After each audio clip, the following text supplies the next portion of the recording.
Well, I would like to say a very warm welcome to our Sunmarke community listeners. And I use the word community because that's the theme of my weekly message to you. My name is Dr. Neil Hopkin and I'm the Executive Principal here at Fortis Education. Community is a difficult word, isn't it, really, to understand. Maybe it's being part of a group, maybe it's being part of a team or being involved in teamwork perhaps in some way. Maybe there's some way that you identify with other people. Perhaps you're a big fan of 1960s music or techno house. I just made that up. I don't even really know what that means. So whatever it is, you have a whole way of identifying yourself with a group of people, and that forms your community.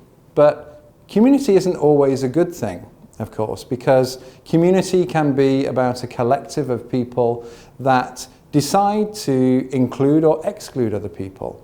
And when I think about my childhood growing up at school, once you'd left school and had gone home, you were really uncontactable by anybody else until you got to school in the next morning.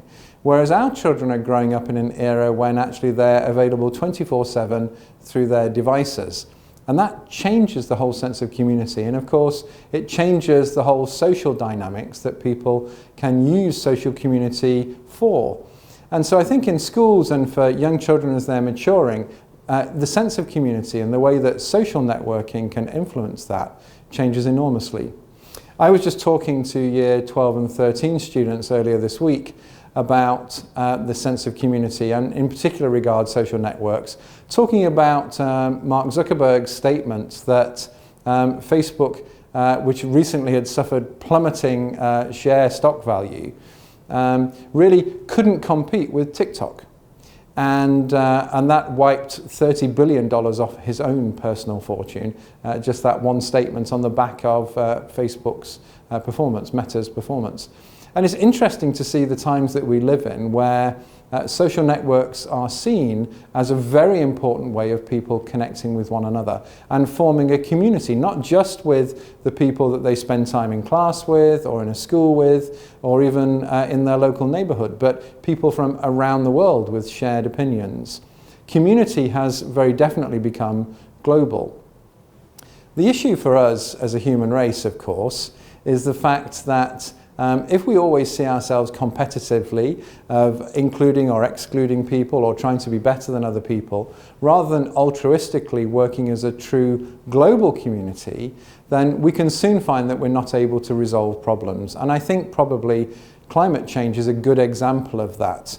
The report that's due to be published by the UN this week talking about the impact of climate change is all about our ability as one humanity on Earth to be able to work together to try and reduce the way that we're affecting the planet and causing so many of these storms and floods and droughts and fires all around the world all year long now.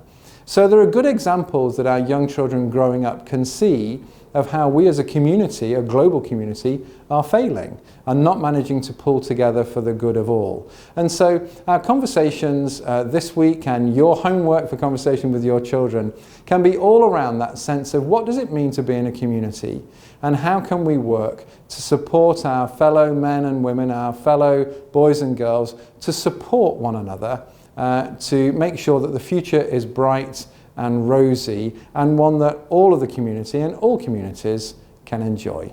Enjoy your tabletop discussions with your family this week, and I will see you next week.